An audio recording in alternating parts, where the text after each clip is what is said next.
pleasure today to welcome you to this opening or ribbon cutting for our 6th stained glass window, which we're welcoming home today. And we do that giving great thanks to Dr. Walt Menninger and Connie. These windows that are behind us are a gift from the past and a voice for the future. I think we owe a huge vote of thanks to Don Chubb, who was the foundation president at the time and who I believe probably recruited Connie onto the board of trustees. He was instrumental in that connection. So in a sense, the story begins with Don's recruiting Connie and Connie discovering that out in the Menninger archives was this window that I'm going to pull it out here so that everyone can see it. Because this was where the trail began. When I saw it, when Connie first showed it to me out in the archives, it did not look all that promising. You can see that the wood outlining the windows was rather dark. It was rather dusty and needed to be cleaned. But Connie could see the potential. That she could see the possibilities. That was her great gift. And so, starting with this window, Connie worked with David Lehman, who immediately became enthusiastic about the project as well. Together they approached Morris Communications that had 3 of the windows down in the downstairs conference room where they were, to put it mildly, undistinguished and really not serving the purpose for which they had originally been intended.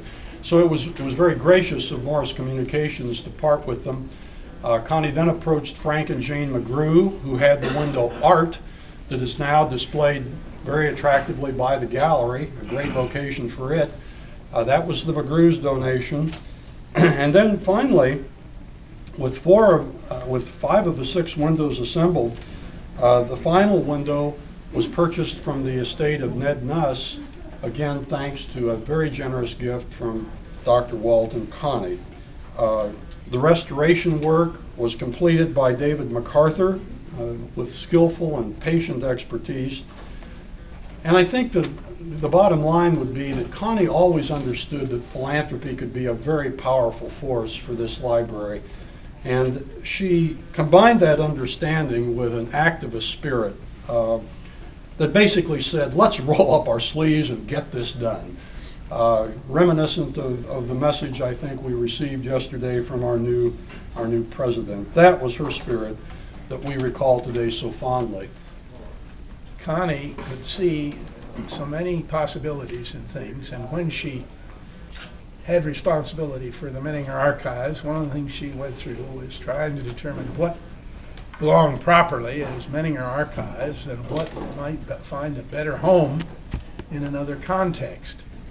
And having seen this window and then figuring out what it was, and then proceeding to discover where the siblings were, so to speak, and pursuing those was a fascinating job of sleuthing. And she